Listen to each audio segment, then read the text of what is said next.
Good morning. Oh, gotta grab that coffee.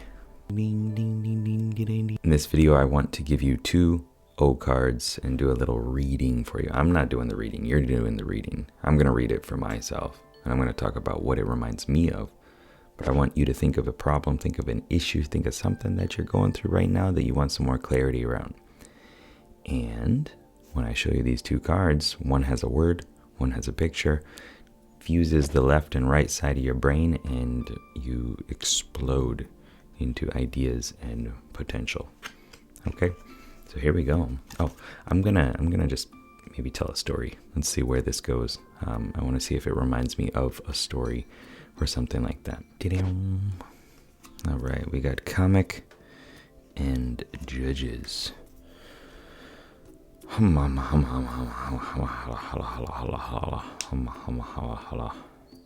guess the first thing that comes to mind is One Piece. I used to watch One Piece religiously. I would dress up as Zoro for Halloween and just completely loved the story and the idea of seeking adventure and becoming who you are and all that stuff. And it's kind of standard hero's journey stuff, and yet I loved it. I didn't like it when I first started though. Somebody was like, "Hey Sherman, you gotta watch this because you remind me of Zoro. You remind me of this character. He's the swordsman. He's got 3 swords. He's like super chill and stuff." And I was like, "Okay, yeah, watch it." And I just like fell asleep. I could not watch it. This was in the Thriller Bark arc.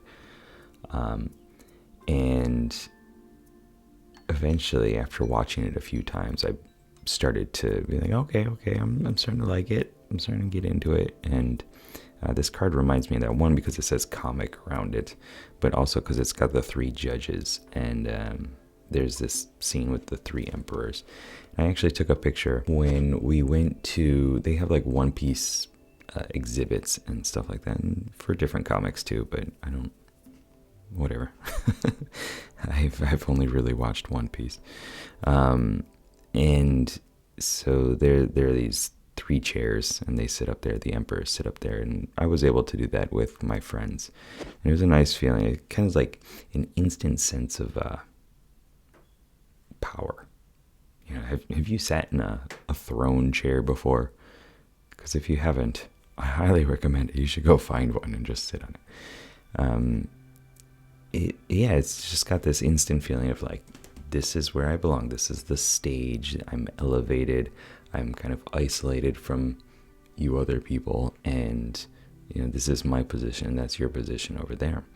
It's a very interesting feeling. Not too much of a story connected to this, but it's definitely related to some fond memories I have. And I'll look through the pictures and see if I can post it up here if I haven't yet. And the 3 judges also, there's this thought, I believe it comes from NLP. One option is not an option, right?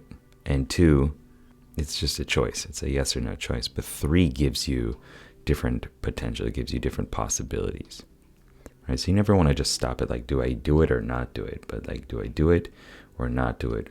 Or is there a third possibility? Is there another thing that I could do? Because if you go through it that way, then you kind of once again shake up your mind and find new possibilities. So I'm wondering also, in your life, is there something where you're only looking at as black and white instead of looking for gray areas as well? Something to think about. Let me know down below in the comments what you came up with, what issue you were working on, and how this helped you. Keep up the lifelong quest and good luck, have fun. Peace. I feel like I'm constantly like, don't bash into the mic. It's a little weird, isn't it? Should have been here. I don't know what to do with this thing. What do I do with it?